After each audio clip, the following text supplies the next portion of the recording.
David Muir, ABC's World News Tonight, America's most watched newscast. Now streaming same day with all the breaking news of the day on Disney Plus. Most watched, most trusted. Now on Disney Plus every night.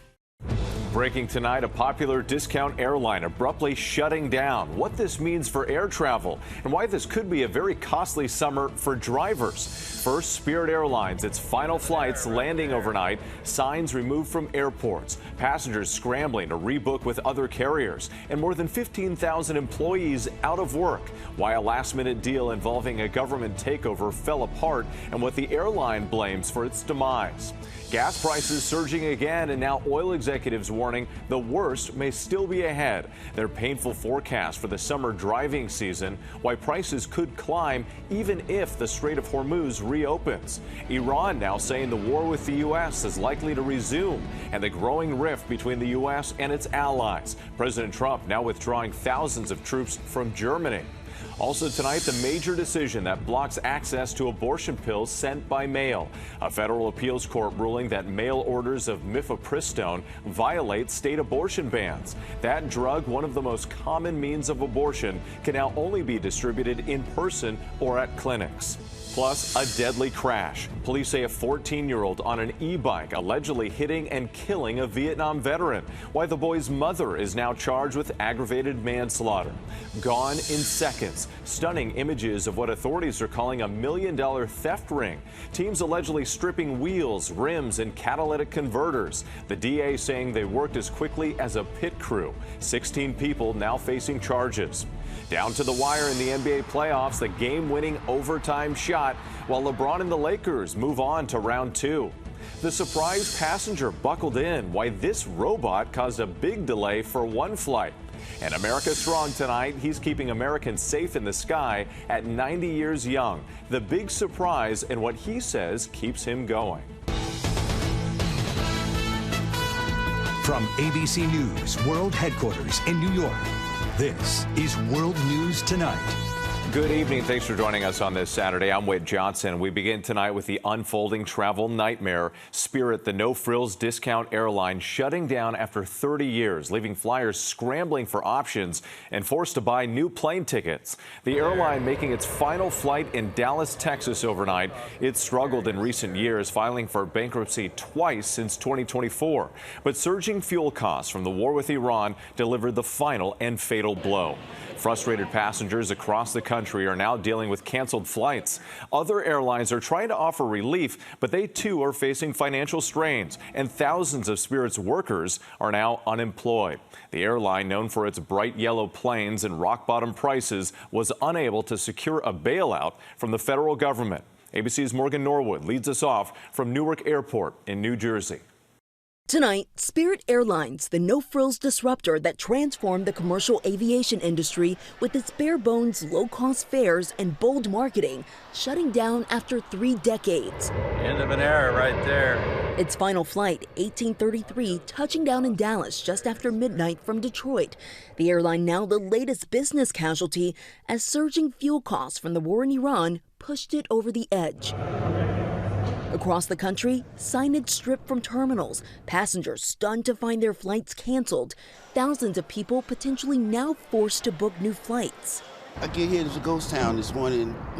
I didn't know what to do. Alvin Harper was set to fly out of Newark to South Carolina to handle a family emergency. He says he ended up paying hundreds for a new flight. That's $900 and something I spent so far. But I'm looking forward to getting my money back from Spirit, but when? How? The collapse comes after Spirit failed to secure a last-ditch $500 million lifeline from the government. Transportation Secretary Sean Duffy addressing Spirit's collapse at Newark Airport. I asked him why the president's deal fell through. What was the sticking point and what was the tension point? In the end, this was a creditor issue. Again, they have the final say of whether they want to do a deal with the government. Duffy also criticizing the Biden administration for blocking Spirit's proposed merger with JetBlue in 2024, calling it a massive mistake, pointing to the airline's bankruptcy battles prior to the war in Iran. But Spirit itself saying soaring fuel prices, quote, left us with no alternative but to pursue an orderly wind down of the company. Now, the airline enters into a liquidation process. Partial refunds from its reserve funds expected to take days. The DOT says they are working with other carriers to roll out rescue fares, averaging around $200 for a one-way ticket, most likely higher than what passengers had paid for their tickets on a Spirit flight. But the fallout goes far beyond passengers. The airline now scrambling to get its more than 1,300 crew members back home, with hundreds more employees without a job. It was somewhat kind of unreal, and I really haven't processed it all yet. I'll probably do the boo-hoo crying and all that other stuff once I get in my car. The Association of Flight Attendants now urging the government to step in and help those who have been laid off. Many people are going to be harmed by this, and we need to make sure that there is an effort underway by the administration right away to lift people up. And there is relief for ticket holders tonight. Spirit says if you book directly through them through a card, those refunds should be automatic. However, if you went through a travel agency or say a third-party booking website, you want to start there. Lastly, if you use points or vouchers, those refunds will be handled through the bankruptcy process, which could take some time with. Yeah, still so much uncertainty for those passengers. Morgan Norwood, we appreciate it. Growing concerns tonight about the state of the economy, with gas prices surging as high as $8 a gallon in parts of California. The cost of food and housing also ticking up, and the warning from oil executives amid the stalemate over the Strait of Hormuz. Here's ABC's Alex Presha. Pocketbook pain for millions of Americans tonight as they struggle to get by, with a gallon of gas climbing nearly 40 cents in just the last week and no end in sight. The national average now sitting at $4.44 a gallon, a 4-year high. I hope to go down soon because it's hard.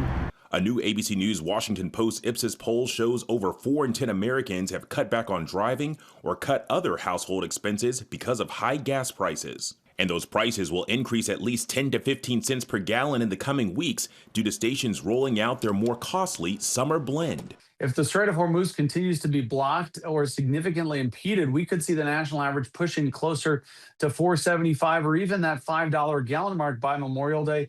Complications over the Strait of Hormuz have driven up oil prices more than $100 a barrel.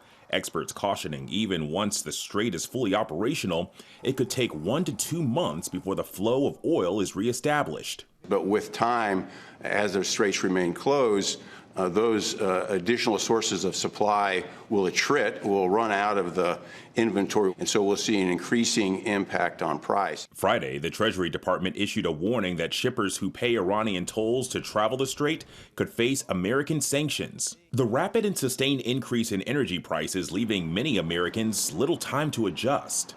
It's so much more expensive. Those added costs often reflected in higher grocery bills. The most recent inflation report shows consumer prices in March surged at their fastest monthly pace since 2022. And in the housing market, the average rate on a 30-year fixed mortgage topped 6.1% this week, the highest level in more than a month. Well, and with the concern is that if oil stays at this level for a year, by one estimate, it will cost the typical household an extra $1,300 in gas and diesel, not including the fuel surcharge that some companies have already adopted. And then, of course, those rising airfare prices. Wait. Alex Presha, our thanks to you.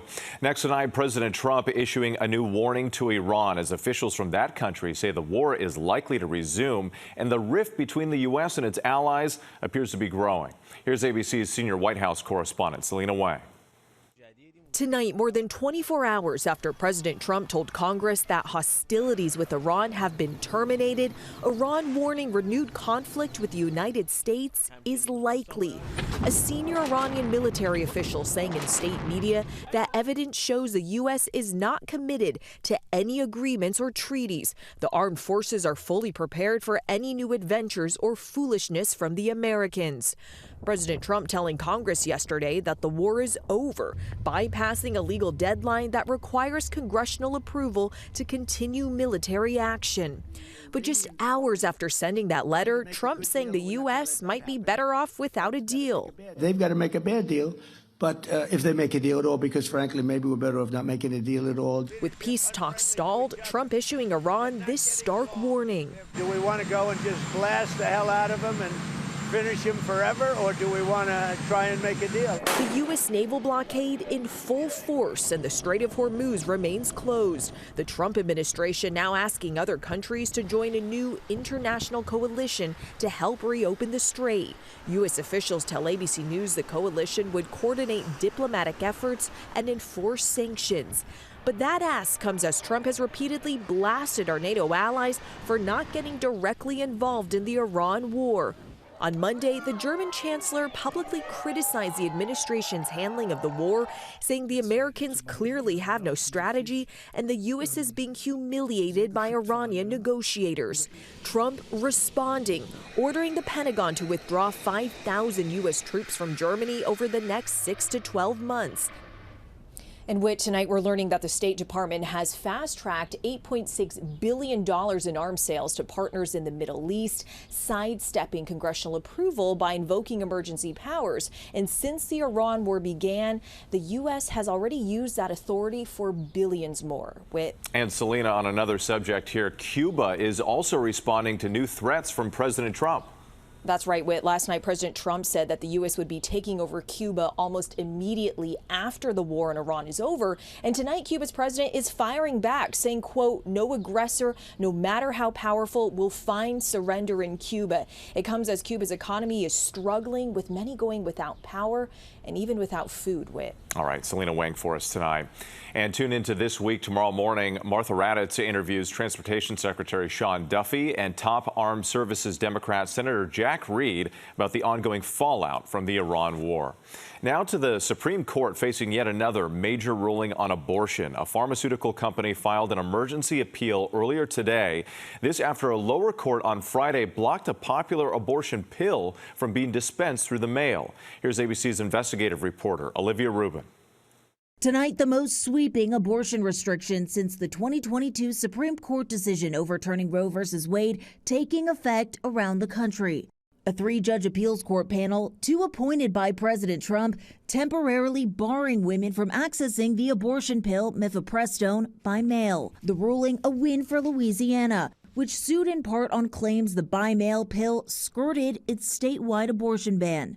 The FDA approved mifepristone in 2000, but eased restrictions in 2023 under the Biden administration, no longer requiring women to see a certified healthcare provider in person. But under the Trump administration, HHS Secretary Robert F. Kennedy Jr. ordering an FDA review of the safety and efficacy of the drug. It's very efficacious and has less than 1% complication rate. For people living in rural counties or in states with strict abortion laws, people who cannot access a healthcare provider in person, having the option of medication abortions via telemedicine is potentially life-saving. The ruling now significantly curtailing access to one of the most common abortion methods, medication abortion, which in 2023 accounted for more than 60% of all abortions in the country, according to Guttmacher Institute. And with this case now before the Supreme Court tonight, 2 manufacturers of the pill asking the nation's high court to restore access. But with the Supreme Court has been here before. Just 2 years ago, it unanimously rejected a similar challenge to the pill, though critically it left the door open to similar challenges. With Olivia Rubin reporting tonight. Now to a California mom charged with involuntary manslaughter after her 14-year-old son allegedly struck an 81-year-old man with an e-bike. The Vietnam veteran and substitute teacher later died from his injuries. Here's ABC's Jacqueline Lee. Tonight, a teen's alleged ride turns fatal, and his mother is now charged with involuntary manslaughter. 50-year-old Tommy Jo Meyer is behind bars after police say her 14-year-old son illegally rode an e-motorcycle and fatally struck a Vietnam veteran. 81-year-old Ed Ashman was walking home from his job as a substitute teacher when police say the teen was doing wheelies and hit him. Authorities say the teen fled the scene as Ashman lay critically injured. Ashman was a captain in the United States Marine Corps and flew combat missions in Vietnam. Ashman died in the hospital a week later from his injuries. Orange County District Attorney Todd Spitzer saying in a statement, "An American hero who survived flying combat missions in Vietnam could not survive walking across the street in Lake Forest because of a 14-year-old child. The e-motorcycle allegedly involved in the collision goes up to 58 miles per hour, according to authorities." I'm charging the mother because she provided the motorcycle. She was aware of it. She was warned on a prior occasion that this was a dangerous vehicle. Muir is facing a maximum sentence of 7 years and 8 months in state prison if convicted on all counts. She will be arraigned later this month. Whit. Jacqueline Lee, thanks so much. Here in New York City, more than a dozen people were indicted for their alleged involvement in an auto theft ring. Prosecutors compared them to a race car pit crew. Here's ABC's Ika Jachi. Tonight, new images of what investigators call a pit crew of car thieves moving fast and furious through Bronx streets under the cover of darkness. You can see the three-person crew piling out of a stolen car, according to prosecutors, masked, in gloves, with a jack and milk crates, and in minutes, police say their victim's car is up on crates, the tires, rims, even the car's catalytic converter gone. They allegedly worked fast like a race car pit crew in the dead of night. Tonight, 16 alleged members of the Trinitario street gang now indicted in a nearly 1,000-count case. Grand larceny, auto stripping, and more, accused of more than 250 thefts across the Bronx alone. Prosecutors say they hit between midnight and 5 a.m. Then, drivers waking up to work only to find an empty space or their cars propped up on crates, stranded and facing thousands in repairs. Tonight, several of the 16 alleged crew members are now in custody, awaiting a September court date, with authorities saying more arrests are possible. Now, prosecutors say the message is simple. They're going after these pit crew-style rings wherever they operate. All right, Ika Jachi, thank you. There is much more ahead on World News Tonight this Saturday, including a deadly mass shooting in Texas, what police say led up to the shots fired, and a look into the future, trucks making deliveries with no one at the wheel. Stay with us. Next tonight, a deadly mass shooting in Amarillo, Texas. 2 people were killed, 10 others injured in the overnight shooting. Police say the shooting broke out over a dispute at a party inside an apartment. No arrests have been reported. When we come back, the overtime winner that became an instant classic in the NBA playoffs. To the NBA playoffs now, Lebron James led the L.A. Lakers into the second round Friday night. The Lakers beat the Houston Rockets in 6 games. Toronto's R.J. Barrett had the shot of the night, somehow finding the bottom of the net in the final seconds of overtime to beat the Cleveland Cavaliers and tie the series at 3 games each. And the Detroit Pistons came from 24 points down to beat the Orlando Magic. That forces Game 7, and you can watch it right here on ABC tomorrow at 3:30 Eastern. A major first for the trucking industry. A startup called Bot Auto delivered freight this week without a driver. This wasn't a demonstration, but the first paid commercial delivery 230 miles from Houston to Dallas overnight. Industry officials predict that within 10 years, there could be up to 170,000 autonomous trucks on America's highways. And while we're talking about robots, a Southwest Airlines flight from Oakland to San Diego was delayed because of an unusual passenger. This right here is Bebop. A robotics company was transporting it for a demonstration. It was too heavy to be checked, so its handlers bought a seat. Southwest then said its lithium-ion battery was too big, so they confiscated it. At last word, the handlers were still trying to get it back. Still ahead, America Strong, celebrating a TSA veteran who shows no signs of slowing down. Finally tonight, America Strong and a TSA milestone. Morning, ladies. At John Wayne Airport in Orange County, 90-year-old Lauren Santucci still works at TSA checkpoint and shows up before sunrise. He's inspirational. The Army veteran is the oldest TSA officer in the country, but working for the TSA was not part of his original plan. After an unexpected financial hardship, he joined in 2008 when he was in his 70s. I had to come back to work because I wanted to save my house. What began as a way to rebuild became a second career. I try to instill on people when they come to work, you're here to protect life and property. And this week, his usual early arrival came with a special surprise. Happy birthday, Dad. His daughter Marie says service is what keeps him going. He loves our country and wants to serve others, and that's why he won't retire. Santucci says that work ethic started long before the TSA. At 13, I built my first shoe shine box. At 90 years young, Lawrence Santucci still has a pep in his step, finding pride and purpose at the airport. What am I going to do if I retire? Sit down? A true inspiration. Thanks so much for watching. Have a great night. David Muir, the most trusted anchor in America, the most watched anchor in America. Thank you for making World News Tonight with David Muir the #1 newscast in America.